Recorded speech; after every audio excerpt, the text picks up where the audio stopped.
नेता जो बीजेपी के राष्ट्रीय उपाध्यक्ष थे यानी मुकुल रॉय 3 साल पहले जो बीजेपी ज्वाइन किए, बहुत कुछ उन्होंने दिया बीजेपी को, चुनाव की पूरी रणनीतियां तैयार की, गतिविधियों में भाग लेते रहे, लेकिन जैसे ही चुनाव खत्म हुआ वो किनारे धकेल दिए गए। उन्हें उम्मीद थी कि शायद मुकुल रॉय विपक्ष के नेता बनेंगे, प्रतिपक्ष के नेता बनेंगे, लेकिन वो भी नहीं बनाए गए, उन्हें वो जिम्मेदारी नहीं दी गई। और फाइनली जैसा मुकुल रॉय का कहना है कि मैं वहां से तंग आ गया था और अपने घर में वापस आ गया हूं। ओवरऑल क्या कहेंगे इस पे आप, जो घटनाक्रम अभी हम लोग देख रहे हैं उस पे?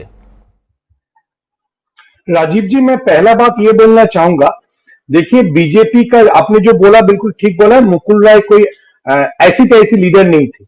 उन्होंने मुकुल रॉय को बीजेपी ने आपका नेशनल वाइस प्रेसिडेंट बनाया था। आप अगर बीजेपी का नेशनल वाइस प्रेसिडेंट का लीस्ट देखेंगे, वहां पे छत्तीसगढ़ का पूर्व चीफ मिनिस्टर रमन सिंह है, राजस्थान का पूर्व चीफ मिनिस्टर वसुंधरा राजे सिंधिया है। तो उनके बराबरी का हिस्सा या बराबरी का जिम्मेदारी या बराबरी का प्रेस्टीज मुकुल रॉय को दिया था। तो ऐसे भारी लीडर अगर बीजेपी छोड़ के जिस दिन जाता है, उस दिन अभी तक मैंने अमित शाह जी जो बड़ा चाणक्य, थोड़ा सा कमजोर है, तो अमित शाह से ऑब्सेस्ड हूं। अमित शाह से कोई बात नहीं आया, जेपी नड्डा से कोई रिएक्शन नहीं आया। तो ये बीजेपी का बहुत ही एक खतरनाक शुरुआत है। मुकुल रॉय क्यों, उसके बारे में मैं बाद में बोलता हूं। पहला बात, और एक बात आज हुआ, जब मुकुल रॉय तृणमूल का जो ऑफिस था वहां पहुंच रहे थे, उस वक्त बीजेपी का जो स्टेट प्रेसिडेंट जिसके साथ मुकुल रॉय का संघर्ष था, पार्टी का अंदर संघर्ष था, दिलीप घोष एक बिल्कुल बॉर्डर डिस्ट्रिक्ट बनगा में एक पार्टी का मीटिंग में गया था। उस मीटिंग में उस इलाका का बीजेपी का एमपी और वहां पे बीजेपी का 6 विधायक है। वो ऐसा डिस्ट्रिक्ट है जहां पे बीजेपी को इस विधानसभा में 6 सीट मिला है। उस 6 विधायकों को 6 एमएलए की 6 एमएलए से सिर्फ 3 एमएलए वहां पे प्रेजेंट था, और जो वो भी नहीं था, मैं आपको लिख के देता हूं, ये पूजा तक नहीं जाएगा। बीजेपी का ये जो 70 है ये 50 में चला आएगा। लेकिन वो तो एक बात है। दूसरा जो बात है, जो Mukul Roy signifies 3 things for national politics. 1, आप या हम लोग भी जो बार बार बोलते थे, जो बीजेपी एक वॉशिंग में था, जो जिसके पीछे सीबीआई है, ईडी है, उसको सीबीआई और ईडी से प्रेशर देते हैं, तो वो लोग डर के मारे बीजेपी में चला जाता था। मुकुल रॉय ये आइडियल एग्जांपल था। हेमंत बिश्व शर्मा के बाद आप अगर ईस्टर्न इंडिया में देखेंगे तो मुकुल रॉय ऐसा पहला लीडर था जिसको बीजेपी डरा के धमका के लेके गया।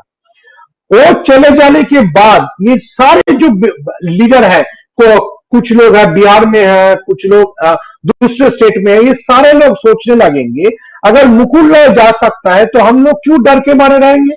ये पहला बीजेपी के लिए चोट है। बीजेपी ये चोट से बचने के लिए क्या करेगा वो भी मैं आपको बता देता हूं।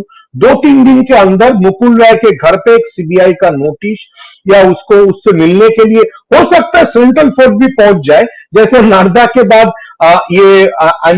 फिरहाद हाकिम, सुब्रतो मुखर्जी और एक तृणमूल छोड़ के बीजेपी जाने वाला शोभन चटर्जी के साथ हुआ था। मुकुल रॉय के घर पे भी कल परसों तक सीबीआई या ईडी पहुंच सकते हैं। लेकिन मुकुल रॉय जो हिम्मत दिखा दिया और जो के सामने बोल दिया बीजेपी कोई कर नहीं सकता, इसके बाद बीजेपी पे छुपेंगे, ये पहला बात है। दूसरा एक बात मैं आपको बोलना चाहता हूं, मैं मुकुल रॉय को 25 साल से जानता हूं, और बीजेपी में भी जाओ जितना लगभग 44 मंथ्स हो रहा है, 3 साल से थोड़ा सा ज्यादा। ये 44 मंथ्स में भी मेरे साथ मुकुल रॉय का बहुत बार बात हुआ है। मुकुल रॉय बहुत बार मेरे को ये बोलता रहा, सुमन मैं में सेटल नहीं कर पा रहा हूं। मैं पूछता था मुकुल क्यों क्या प्रॉब्लम है। मुकुल जो आज नहीं बोला, इतने दिन तक प्राइवेटली बोलता था, मेरे ख्याल से 2-3 दिन में वो भी बोलेगा। वो बोलता था ये जो कम्युनलिज्म है, ये जो हेट्रेड है, ये मैं कर नहीं सकता, मैं मुसलमानों के खिलाफ गाली नहीं दे सकता। ये आप अगर देखेंगे मुकुल राय जितने दिन तक तृणमूल में रहा 2017 से पहले, उनके बारे में यही बोला जाता था, वो पार्टी के अंदर जो मुसलमान लीडरशिप है उसको बहुत बढ़ावा दिया, उसको बहुत आगे लाया, उसको पेट्रोनाइज किया। तो मुकुल राय का यह पहला तकलीफ था। मुकुल राय मेरे को जिस दिन बीजेपी में ज्वाइन किया था उस दिन भी शाम को मैं मुकुल राय से मिलने के लिए गया था। After having a cup of I told Mukul Roy, I actually asked Mukul Roy what will happen to him. Mukul Roy से मैं तो जय श्री राम बोल नहीं पाऊंगा। देख सुमन, मैं बहुत काली भक्त हूं, मैं जय मां काली बोल सकता हूं, लेकिन ये जो बीजेपी का स्लोगन है जय श्री राम, ये बंगाल में नहीं चलेगा, मैं नहीं बोलूंगा। ये मुकुल राय का बिल्कुल स्ट्रेट फॉरवर्ड आंसर था। और मुकुल राय वापस गया इसलिए मैं नहीं बोल रहा हूं। मुकुल राय ये 44 मंथ्स में किसी भी टाइम जय श्री राम नहीं बोला। तो ये जो बीजेपी का जो पॉलिटिक्स है, बीजेपी का जो कम्युनल हेट्रेड है, इसका ये मुकुल राय की सांस तोड़ दे रहा था। आपको अगर याद रहेगा, इसके पहले भी आपने जब ये डिस्कशन किया, एक दिन मैंने बोला था जब अभिषेक बनर्जी ममता बनर्जी का नेफ्यू, टीएमसी का अभी सेकंड हाईएस्ट लीडर, टीएमसी का अभिषेक बनर्जी जिस दिन मुकुल राय की बीबी को देखने के लिए गया, उस दिन राय का बेटा एक बहुत बड़ा स्टेटमेंट दिया, बहुत बड़ा स्टेटमेंट।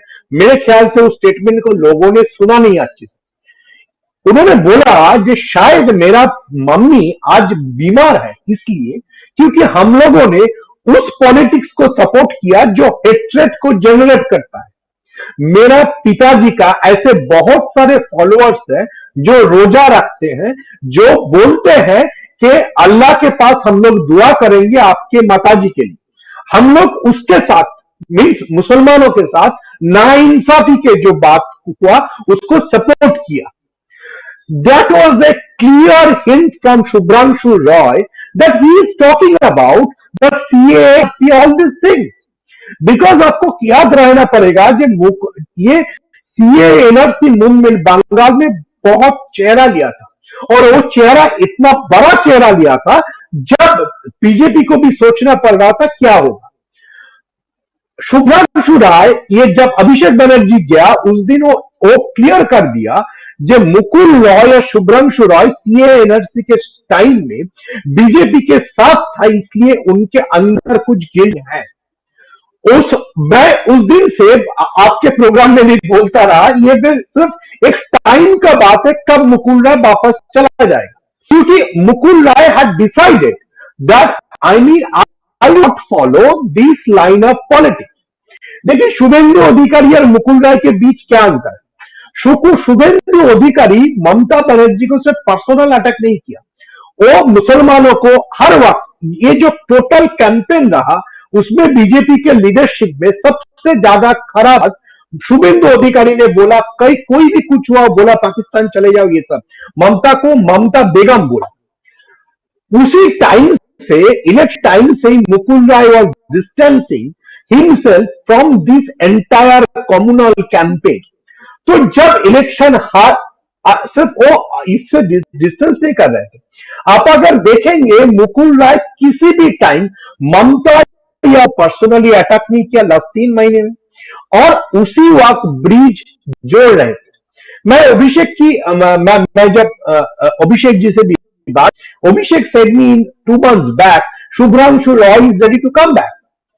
तो आई मीन ये इंफॉर्मेशन टीएमसी के पास पहले से था जो मुकुल रॉय और Shubhrangshu Roy is feeling suffocated inside the BJP. इसीलिए ममता ने जब कैंपेन करने के लिए गया तो ममता ने इलेक्शन से पहले कैंपेन के खिलाफ मुकुल शुभेंदु जैसे खराब नहीं है, उसके साथ बीजेपी जो कर रहा है वो नाइंसाफी है।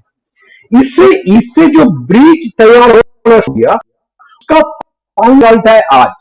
लेकिन मैं बोलूंगा ये बीजेपी के लिए इतना बड़ा चोट है, इतना बड़ा चोट है कि बीजेपी को सारा देश में, मैं इससे पहले एक नेशनल आपके जैसी एक नेशनल चैनल के साथ डिस्कशन में था, वो इंग्लिश है, आप लोग हिंदी है सर, उस इंग्लिश चैनल में ये मुकुल राय का जितिन प्रसाद का जवाब है।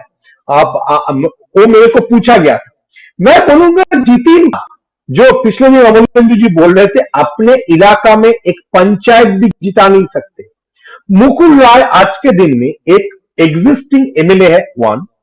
दूसरा बात यह है, मुकुल राय ये 4 साल में बीजेपी का जितना सारा इंफॉर्मेशन उसके दिमाग में घुसा है वो अभी पूरा यूज करेंगे, क्योंकि अमित शाह जी इसको यूज किया था जो एडमिनिस्ट्रेशन में कैसे आरएसएस का लोग डाले, कैसे पुलिस और एडमिनिस्ट्रेशन को यूटिलाइज करे।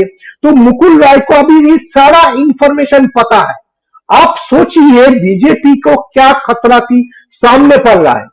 एक तरफ ममता जो स्ट्रीट फाइटिंग में एक्सपर्ट है और दूसरी तरफ अभिषेक जो बोल रहा है जो सारे दूसरे स्टेटों की लीडर के साथ मैं कोऑर्डिनेट करूंगा, और उसके साथ मुकुल राय अभी पब्लिक के सामने ये लेके आएगा जो बीजेपी कैसे एडमिनिस्ट्रेशन को मैनिपुलेट करता है, कैसे बीजेपी पुलिस को लेट करता है, बीजेपी कहां से पैसा जुगाड़ करके लाता है। ये सारा इंफॉर्मेशन अभी ऑपोजिशन के पास है। मेरे ख्याल से अमित शाह को जल्दी से मुकुल राय को अंधा पड़ेगा।